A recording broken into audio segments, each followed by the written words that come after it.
Padre eterno, amado Señor, venimos a tu presencia en el nombre de Jesús, Señor, para agradecerte, Dios mío, por este día que tú nos has regalado, un día más, Señor, de vida que tú nos das a cada uno de nosotros, porque tú nos das salud, porque tú nos permites estar en tu casa de oración, reunirnos, Señor. Tú colmas, Dios mío, nuestras vidas de bendiciones, Señor. Nosotros reconocemos que tú eres quien nos sustenta, Dios mío. Nosotros no dependemos de nosotros mismos, Señor, sino que eres tú quien nos sustenta con tu poder, con tu gracia. Señor, y te agradecemos por eso, te damos gracias humildemente, Señor, y sinceramente, y a la vez también te pedimos, Señor, que nos perdones por nuestros pecados, Señor, que nos perdones por nuestras maldades, Señor, que nosotros cometemos. Lamentablemente, Señor, nuestra vida no es perfecta, es una vida de fallas también, de errores, de pecados, Señor, y te pedimos que nos perdones, que nos limpies, Señor, a cada uno de nosotros, que nos laves, Señor, nuestro corazón de nuestra maldad, Señor amado, y que nos llenes, Señor, de tu amor, que nos llenes de tu espíritu, Señor, de tu gracia, de tu gozo, Señor, y que podamos ser cristianos victoriosos, Señor, en ti, porque tú nos has llamado para ser libres, Señor, de todo poder del mal, Señor. En ti está la gracia, el poder, Señor, para vencer toda maldad, Señor, en nuestras vidas. Ayúdanos, Señor. Ayúdanos a amarnos unos a otros, a cuidarnos unos a otros, Señor, a bendecirnos unos a otros, Señor. Te entregamos esta clase, bendice a cada uno de nosotros. Señor, llénanos con tu Espíritu, Señor. Tócanos, Señor, a cada uno de nosotros con tu Santo Espíritu. Señor, consuélanos. Señor, fortalécenos, levántanos con tu poder maravilloso. Gracias te damos, Señor, y bendice este lugar. Bendice en esta mañana a cada uno de nosotros. En el nombre del Padre, del Hijo y del Espíritu Santo. Gracias, Señor amado. Amén. Gracias, Señor. Romanos capítulo 8, versículos 1 al 3. Dice la palabra del Señor: ahora pues, ninguna condenación hay para los que están en Cristo Jesús, los que no andan conforme a la carne, sino conforme al Espíritu. Porque la ley del Espíritu de vida en Cristo Jesús me ha librado de la ley del pecado y de la muerte. Porque lo que era imposible para la ley, por cuanto era débil por la carne, Dios, enviando a su Hijo en semejanza de carne de pecado, y a causa del pecado, condenó al pecado en la carne. Vamos a seguir en el versículo 4. Para que la justicia de la ley se cumpliese en nosotros, que no andamos conforme a la carne, sino conforme al Espíritu. Hay una parábola que había un rey, el rey más poderoso de ese reino, de ese dominio, que tenía todo, lo tenía todo, tenía todo el poder, tenía paz, tenía prosperidad en su reino, todo, pero no tenía una familia, esposa, perdón, ni hijos. Entonces él se sentía incompleto, no se sentía realizado como hombre, porque él anhelaba tener una esposa. ¿Y qué pasó? Que un día él iba con su caravana, ¿cierto? Real, ya pasando por unos campos, y él ve una mujer, una campesina, muy hermosa, y él quedó prendado con esta mujer, no la pudo sacar de su cabeza, y a partir de ese momento, en los días que vinieron, él mandaba a su caravana a pasar por el mismo lugar con la esperanza de poder encontrarse nuevamente con la mujer, con esta campesina. Y entonces empezó a pensar él cómo podría conquistar el amor de esta mujer.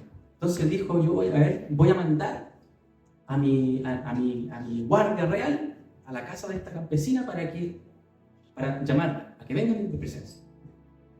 Pero después se pudo pensar y dijo: bueno, pero ella no se puede negar a venir. Ella no se puede negar a venir a mi presencia porque soy el rey. Entonces, ¿cómo voy a saber si realmente me ama? Después él pensó en ir él mismo, pero con toda su realeza, con toda su pompa, con toda su gloria, ¿cierto? Ir a esta campesina para impresionarla, pensando que también de esa forma podrían conseguir su amor. ¿Y qué pasó? Que después se puso a pensar y dijo: pero es que también a lo mejor me va a querer no por lo que yo soy, por quién soy yo, sino por lo que tengo. Entonces se puso a pensar y tomó una decisión radical. Él dijo: me voy a hacer campesino. Me voy a hacer un campesino. Voy a despojar de todo, mi gloria, de todas mis vestiduras reales, de mis títulos, de todo, y me voy a volver un campesino y voy a ir a buscarlo, a declararle mi amor. Y eso, Kierkegaard, este filósofo danés, dice que fue lo que hizo Dios con nosotros. Él se hizo como nosotros, se hizo uno de nosotros. ¿Para qué? Para conquistar nuestro amor. Eso es interesante cómo él Y aquí nosotros, en esta palabra, hermano, lo que acabamos de leer, vemos declaraciones, vemos afirmaciones que son bárbaras, son atrevidas. Pablo dice, por ejemplo, cuando habla de Cristo, dice, al que no conoció pecado, por nosotros lo hizo pecado. Lo hizo pecado.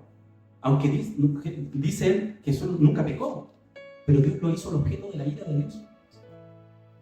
Dice que fuimos libres de la maldición porque Cristo se hizo maldición. Jesús se hizo maldición por nosotros. Ese tipo de declaraciones eran escandalosas porque decían que ese Dios, el Dios eterno, el Dios supremo, se había hecho hombre y que se había no solamente vuelto hombre, que era ya inconcebible para esa época, sino que se había hecho pecado, se había hecho maldición, se había hecho esclavo por amor a la humanidad. Ese tipo de declaraciones paulinas son escandalosas, son bárbaras. De hecho, en la teología, muchos teólogos se resisten a pensar, a ahondar mucho en esas verdades que Pablo dice. Por lo difícil que es asumir, concebir esas verdades. Y por ejemplo, aquí dice que ninguna condenación hay para los que están en Cristo Jesús, los que no andan conforme a la carne, sino conforme al Espíritu, porque la ley del Espíritu de vida en Cristo Jesús me ha librado de la ley del pecado y de la muerte. Y aquí viene lo inconcebible, que muchas veces nosotros pasamos, quizás al leerlo muy rápido, no lo notamos, pero dice, porque lo que era imposible para la ley, por cuanto era débil por la carne, Dios, enviando a su Hijo en semejanza de carne de pecado, enviando a su Hijo en semejanza de carne de pecado. O sea, ¿qué es lo que estamos diciendo? ¿Qué es lo que está diciendo Pablo acá? Es que Jesús se hizo participante de nuestra naturaleza humana con todas las consecuencias, con todos los efectos de la caída. El Hijo de Dios, el Hijo eterno de Dios, entró a nuestro ámbito, a nuestra esfera de existencia humana, caída. No, Jesús no se encarnó en una humanidad alternativa, en una humanidad diferente a la que nosotros tenemos, sino que Él se encarnó en la humanidad. Tal cual estaba. No algo mejor ni peor, tal cual estaba. Obviamente que Él era Hijo de Dios, ¿no? Su nacimiento fue virginal, ¿cierto? Pero Él se sometió y entró al ámbito de existencia, ¿cierto? En donde las fuerzas del mal tenían el poder, donde las fuerzas del mal tenían sometido al ser humano. Él entró a ese ámbito de existencia, podríamos decir, a la jurisdicción, a los dominios del pecado, de la muerte, de Satanás. Él entró a este ámbito. No a una humanidad diferente, sino acá, a nosotros. Se hizo uno de nosotros. El sacerdote, en la antigüedad el sacerdote tenía que ser uno de ellos, tomado de entre uno de ellos. De uno del pueblo tenía que ser. Que entraba en representación del pueblo al lugar santísimo. No era alguien diferente a ellos, era alguien de ellos, parte de ellos. Y el Hijo de Dios se hizo parte de esta humanidad caída. Entró a este ámbito, a esta esfera de existencia. Como el Hijo de Dios que no conoció pecado, Dios lo hizo pecado. Como el Hijo de Dios que es santo, que es bendito, puede llegar a ser maldición. Como el que es rey de reyes y señor de señores puede hacerse siervo, esclavo. Entonces hay una identificación. Lo que nosotros vemos en la palabra del Señor es que hay una identificación hasta el límite. Hasta donde podía identificarse Dios con nosotros, se identificó. Él se hizo parte de la carne, de esta carne, de la humanidad. Y acuérdense que la carne es un término antropológico que describe al hombre en su alejamiento y caída. Entonces, Jesucristo se hizo, dice que Dios envió a su Hijo en semejanza de carne y de pecado. Y a causa del pecado, perdonó el pecado en la carne. Entonces, el Hijo de Dios asumió la naturaleza humana, sujeta a todos los efectos y consecuencias de la caída, y al mismo tiempo, no permitió ni por un momento que esas fuerzas, esos poderes, dominasen sobre él y lo vencieran. Se puso dentro del ámbito de existencia, dentro de la jurisdicción, podríamos decir, de las fuerzas del mal, sin permitir que esas fuerzas dominasen y venciesen sobre él. Entonces, como verdadero hombre, porque Jesucristo es verdadero hombre, Jesucristo era mortal. Podía morir. No era alguien que no iba a morir. Él estaba sujeto a todos los efectos y consecuencias de la caída. Él podía morir.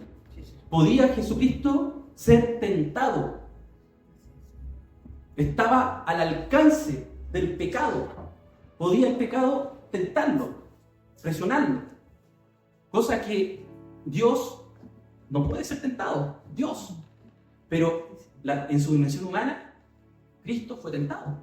Porque era un ser humano. Estaba dentro del ámbito de lo que es zarza, de lo que es carne. Entonces fue tentado Jesús. Como hijo de mujer, nacido bajo la ley, estaba también sujeto a la maldición de la ley. Ahora, con su muerte, porque Jesús murió en la cruz, ¿cierto? Con su muerte, Jesús murió a las fuerzas del mal. Con su muerte, Jesús, que estaba dentro del ámbito de la carne, ¿cierto? De la naturaleza caída, con su muerte Jesús murió, ¿cierto?, a esas fuerzas. Murió al pecado. Jesús murió a la muerte.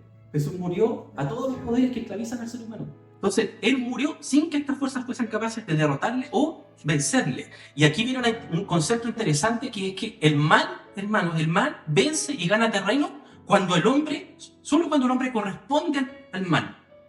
Cuando corresponde al mal. Y como en un fenómeno de reflexión, lo devuelve, brindándole así un nuevo ámbito de existencia. Si me hacen el mal y yo devuelvo el mal, estoy amplificando el mal, estoy dándole más vida a ese mal.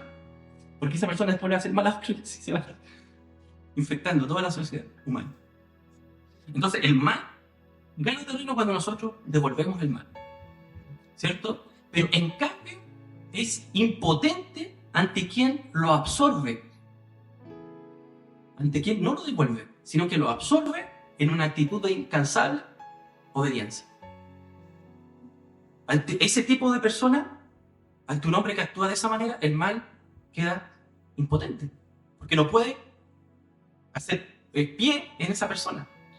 Y Pablo ve a Cristo luchando de esa manera con las fuerzas del mal. Lo ve luchando de esa manera. Y mire, vamos ahí, porque ahí tenemos en nuestro texto de Romanos 8 a Colosenses, capítulo 2, versículos 8 al 15, dice: mirad que nadie os engañe por medio de filosofías y huecas sutilezas, según las tradiciones de los hombres, conforme a los rudimentos del mundo y no según Cristo, porque en él habita corporalmente toda la plenitud de la deidad. Y vosotros estáis completos en él, que es la cabeza de todo principado y potestad. En él también fuisteis circuncidados, con circuncisión no hecha a mano, al echar de vosotros el cuerpo pecaminoso carnal, en la circuncisión de Cristo, sepultados con él en el bautismo, en el cual fuisteis también resucitados con él, mediante la fe en el poder de Dios que le levantó de los muertos. Y a vosotros, estando muertos en pecados y en la incircuncisión de vuestra carne, os dio vida juntamente con él, perdonándoos todos los pecados, anulando el acta de los decretos que había contra nosotros, que nos era contraria, quitándola del medio y clavándola en la cruz. Y despojando a los principados y a las potestades, los exhibió públicamente, triunfando sobre ellos en la cruz. Entonces aquí nosotros, fíjense en el versículo 15. ¿Qué dice en el versículo 15? Dice: y despojando a los principados y a las potestades. Hay otros traductores que dicen que ese texto se puede traducir así: no y despojando a los principados, sino habiéndose despojado. Él, Cristo, habiéndose despojado, Él mismo, exhibió públicamente a los principados y a las potestades, triunfando sobre ellos en la cruz. O sea, no despojó a los principados y a las potestades en la cruz, sino que Él mismo se despojó. ¿Y de qué se despojó? Bueno, ahí dice también, fíjense, la circuncisión de Cristo. En el versículo 11 dice: es la circuncisión de Cristo, dice. Y la circuncisión de Cristo, ¿ustedes se acuerdan que era cortarle el prepucio, un pedazo de carne a la persona, al varón? Entonces, hubo un despojarse en la cruz. Jesús se despojó a sí mismo y de esa manera exhibió públicamente a los principados y a las potestades, triunfando sobre ellos en la cruz. ¿De qué se despojó Cristo? De la carne. De la carne, de la naturaleza humana caída. Sí, Señor. Se despojó de la naturaleza humana caída. Entonces, Pablo ve a Cristo como un rey. Lo ve en la cruz como un rey que se está despojando de esa carne. El único instrumento, el único medio, el único poder que tiene el pecado para tentar. ¿Lo están entendiendo, no? ¿O está muy difícil? Es difícil. Entonces la crucifixión es un desechar total y real de la carne. El único medio que tienen los poderes del mal para tentar, para destruir al hombre, la carne, la naturaleza humana caída. Jesús se hizo humano, participó de nuestra naturaleza, pero desde adentro Él derrotó a los poderes del mal. Me parece que el versículo 14 es más... Sí, también dice, anulando el acta de los decretos que había contra nosotros, refiriéndose a la ley. A la ley, que implicaba maldición, que nos era contraria, quitándola del medio y clavándola en la cruz, porque la ley tiene poder sobre el hombre entre tanto que éste vive. Pero una vez que el hombre muere, ya la ley no tiene poder. Cristo se despojó de la naturaleza humana caída de la cual se hizo parte él, sin ser vencido. Y la crucifixión fue finalmente, porque, como les decía, el pecado, el mal gana terreno en la vida del ser humano cuando el hombre lo devuelve. Cuando el hombre participa del pecado, entonces el pecado gana terreno en la vida y vence en la vida del hombre. Pero Cristo no. Cristo persistió una y otra vez en asumir triunfalmente los ataques del mal. Hasta que finalmente ya nada pudieron hacer. Nada pudo hacer el mal sobre él. O, bueno, les quedaba una cosa, que era matarlo. Y de hecho lo hicieron, lo mataron. Pero con eso confesaron su propia derrota.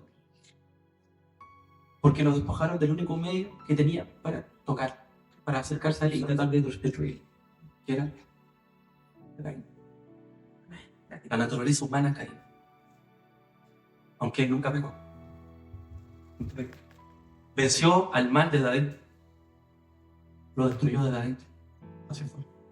Jesús, con su muerte, redujo los poderes que esclavizan al hombre, que es el pecado, la maldición, el diablo y la muerte.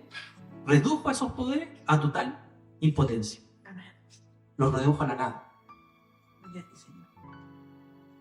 Una pregunta, hermano Marco, no sé si la Biblia lo indica o no. Jesús, al tomar forma de hombre, habrá sufrido mucho al tener que llevar ese cuerpo de carne. Claro, esta parte es un misterio. La encarnación, las implicancias, los alcances de la encarnación realmente son un misterio para nosotros, porque es un Dios infinito que se hizo finito. Entonces hay algo ahí que nosotros está más allá de nuestra comprensión. De hecho, Jesús, como ser humano, no tenía todo el conocimiento. Él no sabía todas las cosas. Él dice, ni el Hijo, dice, cuando habla de la hora, sino el Padre, ni los ángeles, ni el Hijo, sino el Padre saben la hora, el día y la hora. Lo decía desde su condición de hombre. No como Dios, sino como hombre. En su dimensión humana él hablaba de eso. En su condición humana él decía, el Padre es mayor que yo. El Padre es mayor que yo. Decía él, como hombre. ¿Cierto? No como Dios, porque el Padre y el Hijo ellos son tres personas en un solo Dios. No hay jerarquía dentro de Dios, sino que es una trinidad. Son coeternos, son divinos. Sí, Señor. Es un Dios. Unidad perfecta. Claro, entonces unidad perfecta. Entonces él como hombre dijo muchas cosas que si uno no lo interpreta dentro del contexto del Evangelio y todo eso, uno va a llegar a la interpretación, oye, pero entonces mira, si Jesús dijo que él no conocía todas las cosas, entonces no es Dios. Pero es que Jesús se hizo hombre. Sí, sí. Jesús asumió las limitaciones de los seres humanos. Los seres humanos no sabemos, somos finitos. Él era un hombre. Se hizo voluntariamente dependiente completamente del Padre. Lo hizo Él, porque Él quiso hacerlo. Y él asumió esa realidad, no de manera aparente, sino que auténticamente se hizo un ser humano con todas las limitaciones que eso implica. Y con todas las consecuencias que eso tiene para él, tuvo para él. Hacerse mortal. Que no era mortal, era inmortal, porque es Dios. Se hizo mortal. Se hizo susceptible, se expuso a las fuerzas del mal para luchar contra ellas y vencerlas. En su propio terreno. ¿Se dan cuenta? Entonces, lo que hizo Jesús aquí en Colosenses nos dice que Él como un rey se despojó, y al despojarse de las fuerzas de la carne, al despojarse de la carne, de esa naturaleza humana caída, ¿cierto? Él finalmente terminó destruyéndolo. Esa fue su victoria ya consumada. Se consumó lo que Él había hecho durante toda su vida, obediencia perfecta, se consumó en la cruz. En la cruz esa fue una victoria total y definitiva. Fueron totalmente destruidos las fuerzas del mal. Se volvieron nada frente a Él. Se hicieron nada frente a Cristo. Lo exhibió públicamente triunfando sobre ellos en ese despojamiento de la carne, en la cruz, en la circuncisión de Cristo. Ahora, ¿qué nos dice esto a nosotros? ¿Qué significa esto para nosotros? Porque lo que Cristo hizo hace 2000 años no quedó ahí hace 2000 años. Eso tiene un efecto. Fíjense, hacia atrás y hacia adelante. Cristo está en el centro de la historia. Y los hombres del pasado y del futuro son atraídos a Jesús. Nosotros miramos hacia atrás, pero David y Abraham miraban hacia adelante, hacia el cumplimiento de la promesa. Todos miramos a Cristo, tanto de los del pasado como miramos a Cristo, al mismo Mesías, al mismo Salvador. Entonces, el despojarse del zars de la carne es lo que corresponde al cristiano. Lo mismo que hizo Jesús en la cruz hace 2000 años es lo que nos corresponde ahora a nosotros hacer en este tiempo, en nuestras vidas. Pero ¿cómo es posible eso? Solo es posible en cuanto a participación. Participación de lo que en la cruz ya fue realizado por Cristo. Solo es posible en cuanto a participación en Cristo. Solo es posible en cuanto a lo que ya fue realizado por Cristo hace 2000 años en la cruz. Nosotros podemos despojarnos también de nuestra carne siempre y cuando participemos en ese hombre que lo hizo hace 2000 años, que lo concretó hace 2000 años. Ya lo hizo Jesús. Y fíjense, miren, vamos ahí mismo en Romanos, vamos a ir leyendo algunos versículos para ir apoyando estas ideas, ¿ya? Romanos 7, 24, fíjense. ¿Romanos 7? Romanos 7, versículo 24. 24. Dice, miserable de mí, ¿quién me librará de este cuerpo de muerte? Amén. Miserable de mí, ¿quién me librará de este cuerpo de muerte? Cuerpo de muerte, otro término para hablar de la carne, de la naturaleza caída, humana caída. ¿Quién me librará de este cuerpo de muerte? Miren, vamos a otra vez donde dice Pablo en Romanos 6.6, fíjense, Romanos 6.6, fíjense lo que dice Romanos 6.6, sabiendo esto, que nuestro viejo hombre fue crucificado juntamente con él, para que el cuerpo del pecado, fíjense, sea destruido, a fin de que no sirvamos más al pecado. Fíjense, sabiendo esto, que nuestro viejo hombre fue crucificado, despojarse de la carne, juntamente con él. O sea, estamos en él. Cuando nosotros creemos, estamos participando de lo que él hizo en la cruz hace 2000 años. Y eso que hizo en la cruz hace 2000 años se reproduce en nosotros, en nuestra vida. Entonces, sabiendo esto, que nuestro viejo hombre fue crucificado juntamente con él, para que el cuerpo del pecado sea destruido, a fin de que no sirvamos más al pecado. Vamos a Colosenses nuevamente, porque ahí parece que está el pasaje que Colosenses, fíjense. Colosenses capítulo 2 nuevamente, versículo 11, fíjense, ahí está el versículo 11. Esta es la idea que estamos conversando nuevamente. Colosenses 2.11. en él también fuisteis circuncidados con circuncisión no hecha a mano, no hecha por medios humanos, al echar de vosotros el cuerpo pecaminoso carnal. ¿Se dan cuenta? Es la circuncisión de Cristo. O sea, nosotros, ¿cierto? Podemos despojarnos también de la carne, despojarnos también del cuerpo de pecado, del cuerpo pecaminoso carnal, podemos despojarnos del viejo hombre. Son todos términos que Pablo usa para referirse a la misma realidad, a la naturaleza humana caída. Lo podemos hacer solo en cuanto a participación. Solo en cuanto a participación en lo que en la cruz fue ya realizado por Cristo. Cristo ya se despojó de la carne. Él se despojó. Y nosotros podemos hacerlo si participamos en Cristo. Podemos también nosotros despojarnos de esa naturaleza humana caída que nos arrastra a la destrucción. Efesios capítulo 4,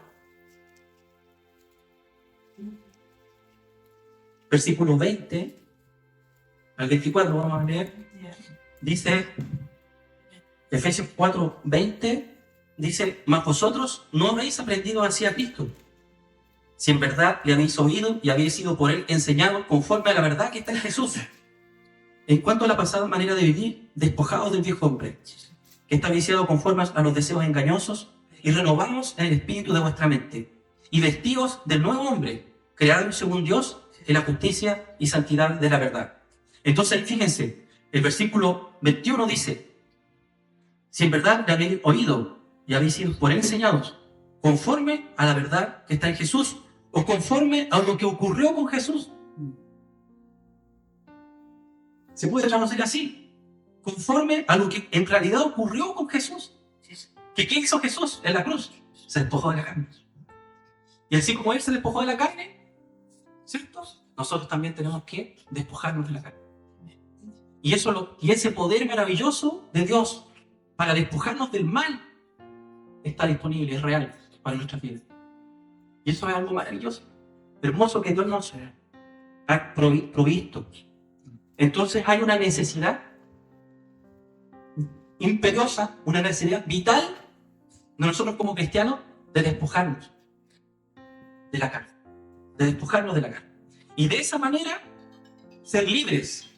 Ser libres, ¿cómo?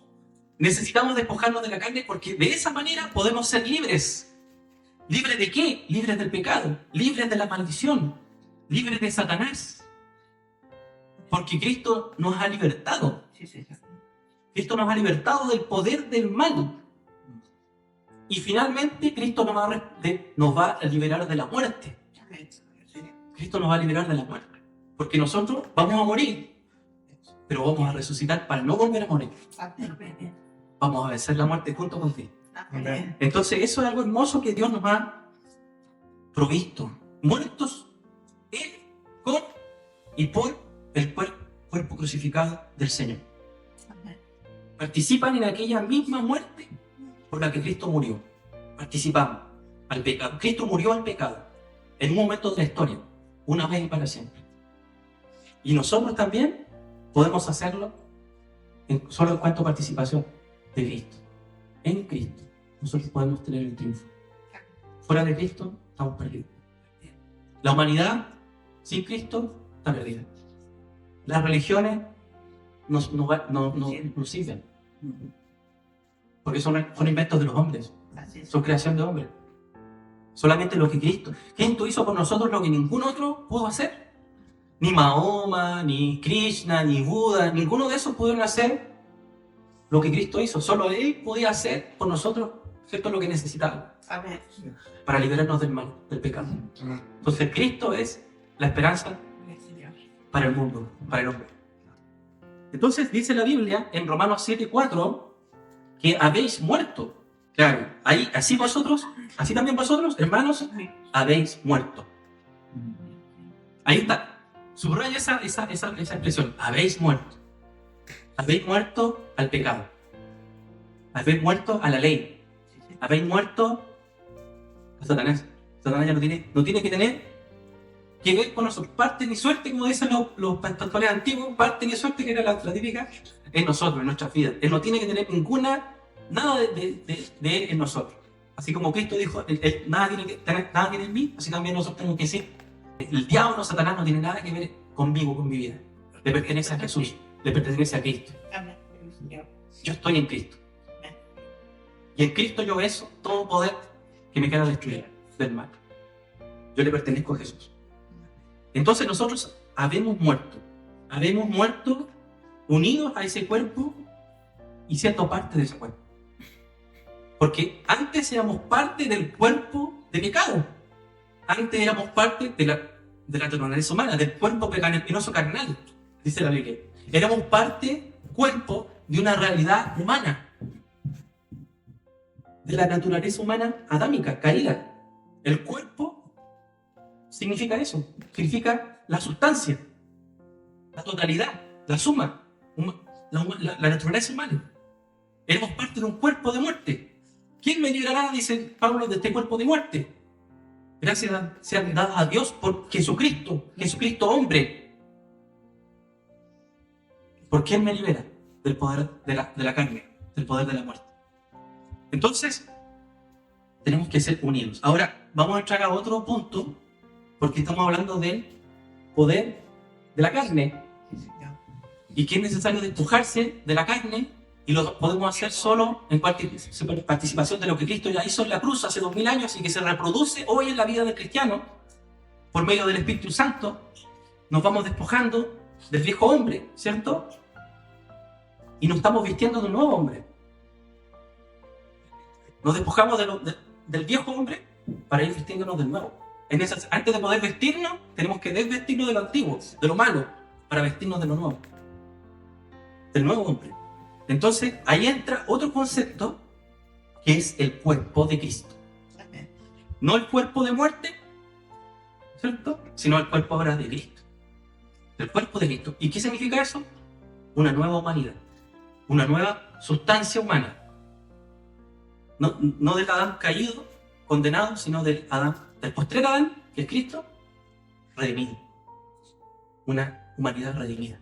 Una humanidad reconciliada. Una humanidad salvada. Entonces somos parte de una nueva humanidad creada en uno. En uno. Una humanidad, una multitud creada en uno. En un organismo vivo, en un individuo, que es Cristo. Entonces, es el cuerpo de Cristo. No es un cuerpo de cristianos. No es un cuerpo de cristianos, sino que es el cuerpo de un individuo histórico, que es Cristo. Eso es algo interesante porque el concepto de cuerpo nosotros muchas veces lo asociamos a sociedad, a agrupación, a un colectivo, ¿cierto? A un colegiado de doctores, por ejemplo, ¿cierto? El sindicato de doctores, el sindicato de profesores, es una agrupación de personas que comparten ciertos ideales, ciertos intereses. Pero aquí no es así. No es el cuerpo un cuerpo de cristianos, sino que es el cuerpo de Cristo, de uno, al cual nosotros somos incorporados, Amén. a uno. ¿Se dan cuenta qué interesante la distinción que hace Pablo? Y miren, fíjense en 1 Corintios capítulo 6. 1 Corintios capítulo 6, ahí en el versículo 15, quitaré pues los miembros de Cristo y los haré miembros de una ramera, de ningún modo. ¿O no sabéis que el que se une con una ramera es un cuerpo con ella? Porque dice, los dos serán una sola carne, una sola persona. Pero el que se une al Señor, un espíritu es con él. Un espíritu es con él. Entonces, es un cuerpo espiritual. El cuerpo de Cristo es un cuerpo que expresa perfectamente la voluntad del espíritu. Orientado, un cuerpo material, físico, orientado a las cosas del espíritu. Las cosas del espíritu. Entonces, no es corporativo el cuerpo de Cristo, sino que es corporal. Hace referencia a una persona, que es Cristo, Jesucristo, el histórico, el resucitado. Nosotros somos incorporados a ese Cristo. Y fíjense lo que dice, por ejemplo, un autor que se llama Ramsey, dice, llamar a la iglesia al cuerpo de Cristo era fijar la atención en primordialmente en esto, no como una colectividad de hombres, ¿ya? Sino a Cristo mismo en su ser y vida propios. O sea, cuando la Biblia dice que nosotros somos el cuerpo de Cristo, está diciendo que nosotros somos Cristo. Que nosotros estamos unidos vitalmente con Cristo y de tal manera que nosotros somos una prolongación de la encarnación. Somos una prolongación de la encarnación. ¿Ya? Una prolongación de la vida del ser y la vida misma de Cristo en medio de la historia. La iglesia es ahora literalmente el cuerpo resucitado de Cristo. Fíjense lo que dice Efesios 2:6. Escatología realizada, le dicen algunas a esta idea paulina. Y juntamente con él nos resucitó y asimismo nos hizo sentar en los lugares celestiales con Cristo. ¿Estamos en Cristo? Sí, Señor. Cristo está en el cielo, está sentado a la diestra del Padre. Nosotros estamos junto con él, somos parte de él, estamos con él. Amén. Es una realidad. Somos parte del cuerpo místico de Cristo. Somos parte, compartimos su vida. Y todo lo que Él tiene, lo tenemos junto con Él. Vosotros sois el cuerpo y cada cual, por su parte, membranas del mismo. Somos membranas, somos tejidos de ese organismo vivo, de ese individuo histórico, que es Cristo resucitado y exaltado. Nosotros somos parte de ese cuerpo, de esa realidad, de ese hombre. Somos parte del Hijo del Hombre. Literalmente. ¿Cómo puede ser el Padre y el Hijo uno? ¿Cierto? Son uno, ellos. ¿Cómo puede ser uno? Si son 2 personas, 3 personas. Es un Dios, es un ser, un organismo vivo, podríamos decir. Así también, lo mismo se replica para nosotros. Nosotros con Cristo somos un organismo vivo, un individuo. Gracias, Señor. Dice, para que sean uno. Así como yo, el Padre, tú, somos uno. Entonces somos uno en Cristo. Estamos en Cristo. Sí, Señor. Nosotros estamos en Él. Entonces, hermanos, es una tremenda verdad, gloriosa verdad del Señor, ¿cierto? La iglesia es el cuerpo glorificado del Cristo resucitado y ascendido, como acabamos de ver. No hay más que un organismo único de la nueva creación. Un organismo único de la nueva creación. Y somos miembros de este organismo, que es Cristo. Porque todas las cosas fueron creadas por medio de Él, en Él y para Él. En Él. Fueron creados en Él. Él es la sustancia. El ámbito de existencia dentro del cual somos es Cristo. Entonces, la unión de los cristianos con Cristo es la de una sola carne. Somos una sola persona, una sola carne. Nuestra intimidad es tan profunda con Jesús. Nuestra unión es tan íntima, tan vital con Él, que somos uno. Así como el marido con la mujer, cuando se unen, son una sola carne, son un solo ser, una sola persona. Así también lo describe Pablo en esos términos. En términos de la unión entre el esposo y la esposa. Son una sola carne, un solo ser. Por eso se nos llama a nosotros la esposa de Cristo. Habla Pablo también en esos términos. Como la esposa de Cristo, porque estamos unidos a Él. Y ocupa la metáfora de la unión entre marido y mujer para describir también la unión de nosotros con Cristo, en donde llegamos a ser una sola carne. Todos nos fundimos en un único bazar, como estudiar, una sola realidad humana, que es Él, Jesús, un individuo. Entonces, hablamos nosotros del cuerpo de muerte, ¿cierto? De la que Pablo clama a Dios para que lo libere, de este cuerpo de muerte. Esta nueva corporeidad en Cristo reemplaza y excluye la antigua. Excluye. La carne no se va a salvar. La carne va a ir al infierno. Y todo lo que tenga que ver con la carne va a ir al infierno. Hollywood va a ir al infierno. Va a ir al infierno. La industria de la música que hoy en día va a ir al infierno. La farándula va a ir al infierno. La pornografía va a ir al infierno. Son cosas de la carne. No tiene salvación. Dios no va a salvar eso. Dios vino a salvarnos, a liberarnos nosotros de la carne y salvarnos. Y llevarnos un nuevo orden de vida en Cristo. ¿Sí? Entonces, ¿ven? Que los cristianos somos miembros entonces de Cristo en nuestros cuerpos. En nuestros cuerpos. ¿Ya? En nuestros cuerpos.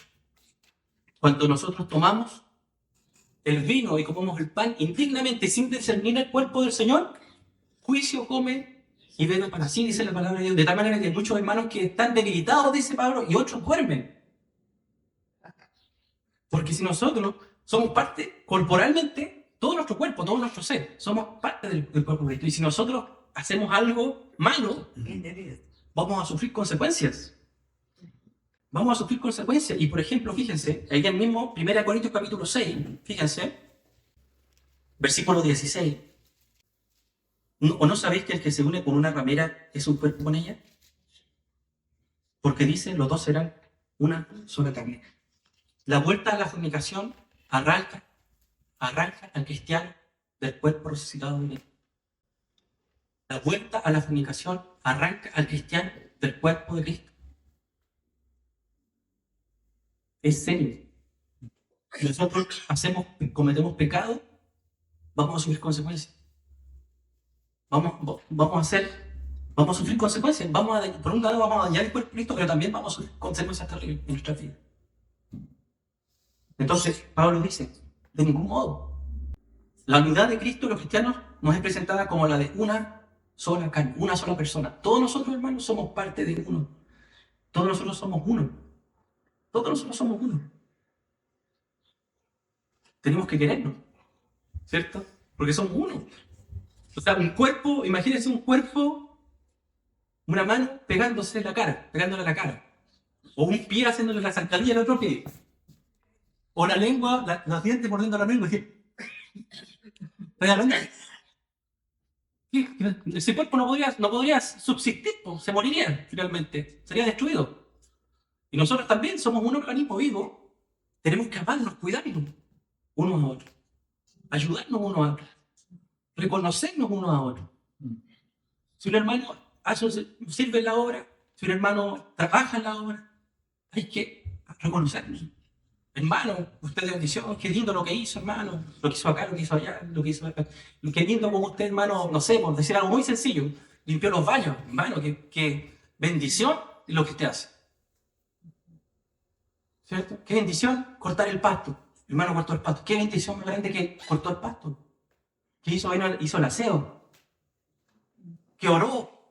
Que visitó. Qué bendición más grande. Reconocer eso. Reconocer la labor de los hermanos. Animar a los hermanos. Decirle, hermano, qué bueno que hiciste. Que siga adelante. Que el Señor te bendiga. Que te siga bendiciendo. Eso es cuidarnos. Es querernos. Ayudarnos mutuamente. Entonces el cuerpo es una unidad que tiene que trabajar en conjunto.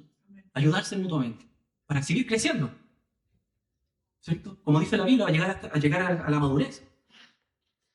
Entonces, Jesucristo es muchas personas. Jesucristo es muchas personas. Es uno, representado por muchos. ¿Se acuerdan del principio de personalidad corporativa, en donde uno representaba a los demás? Era necesario que uno muriera por todo el pueblo, decía Anás o Caifás decía. El Hijo del Hombre, uno, en representación de toda la nación y de toda la humanidad. Ahora, con el cuerpo de Cristo, ese principio de personalidad corporativa se invierte, de manera que ahora son los muchos los que representan al único. Hermanos, son los muchos los que representan al único. Hay una unidad indiscutible, previa, natural, orgánica, pero también hay diversidad dentro del cuerpo de Cristo. Hay diversidad.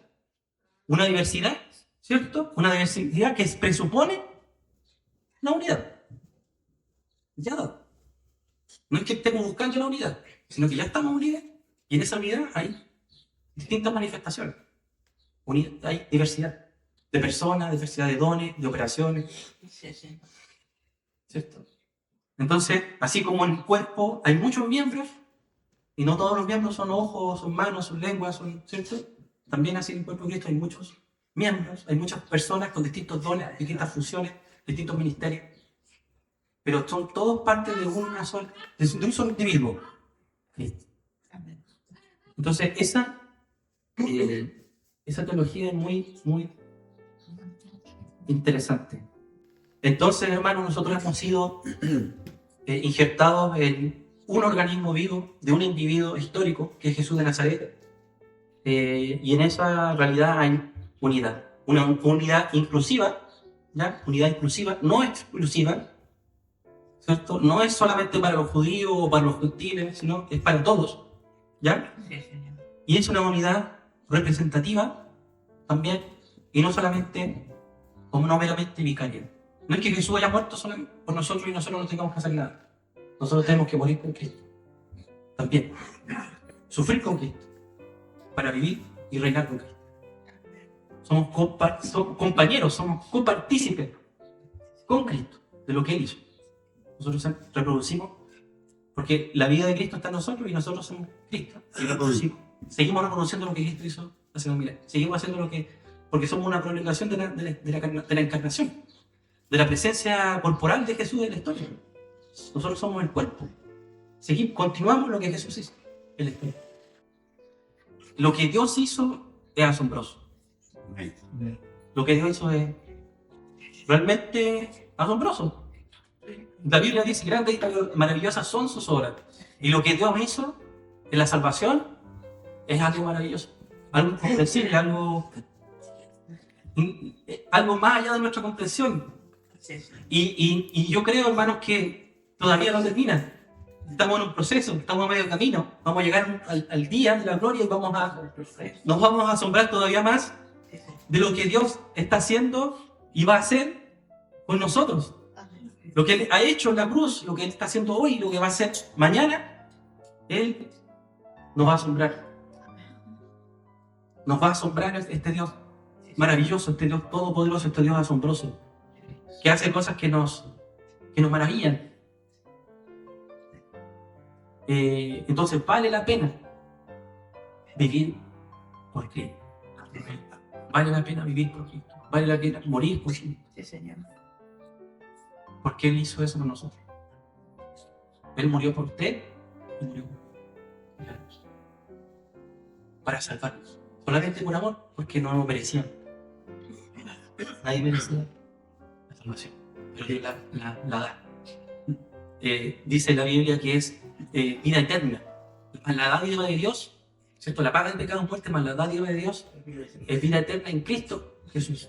Vida eterna en Cristo. Señor, fuera de Cristo no hay salvación. Solo en Cristo.